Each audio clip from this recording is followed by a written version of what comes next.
ત્યારે જ આપણે સમાચારોમાં આગળ વધીએ તો જૂનમાં રોકાણકારોએ બજારમાં શાનદાર શોપિંગ કરી છે અને ઇક્વિટી ફંડ્સમાં રોકાણ 26% જેટલું વધ્યું છે। સ્મોલ કેપ અને મિડ કેપની સાથે લાર્જ કેપમાં પણ સારું રોકાણ થયું છે તો ગોલ્ડ ઇટીએફમાં પણ આઉટફ્લોના બદલે ઇનફ્લો થયો છે।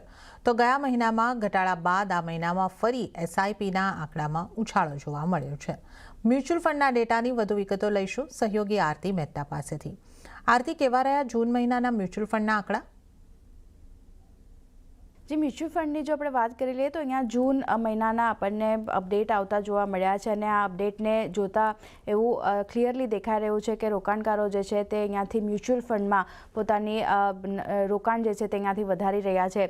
એસઆઈપી ઇન્ફ્લોની જો આપણે વાત કરી લઈએ તો જે 30,954 કરોડ હતો ત્યાંથી વધી 31,781 કરોડની પાસે આપણને પહોંચતું જોવા મળ્યું છે, જે ઓલમોસ્ટ 3 મહિનાના ઉપલા સ્તર છે।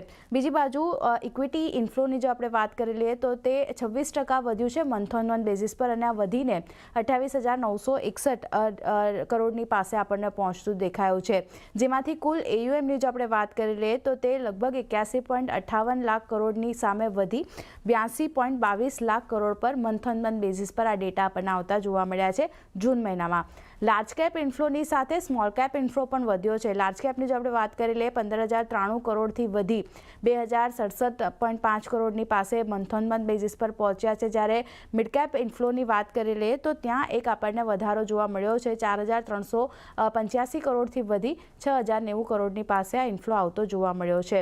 સ્મોલ કેપ ફંડની વાત કરી લઈએ ત્યાં પણ એક ઇન્ફ્લોમાં વધારો જોવા મળ્યો છે, almost 13% small cap fund inflow વધી અને 5,602 કરોડની પાસે પહોંચતો જોવા મળ્યો છે। જ્યાં ગોલ્ડ ETF ઇન્ફ્લોની વાત કરી લઈએ આ ઘણો મહત્વનો છે, કારણ કે અહીંયા જે 725 કરોડનો આઉટફ્લો હતો એની સામે આપણને 3,443 કરોડનો ઇનફ્લો ગોલ્ડ ઇટીએફમાં આપણને આવતો જોવા મળ્યો છે મંથ ઓન મંથ બેઝિસ પર। અને આપણે જોયું હતું કે એક મહિનાના ઘટાડા બાદ આ એસઆઈપી જે છે તે આપણને ફરી એકવાર વધતી જોવા મળતી દેખાઈ રહી છે। તો ક્લિયરલી જૂન મહિનામાં જે ડેટા આવ્યા છે એને જોતા રોકાણકારો જે છે એનો માર્કેટ પર ભરોસો હજી પણ વધી રહ્યો છે અને મ્યુચ્યુઅલ ફંડમાં તેઓ સારું એવું રોકાણ કરી રહ્યા છે।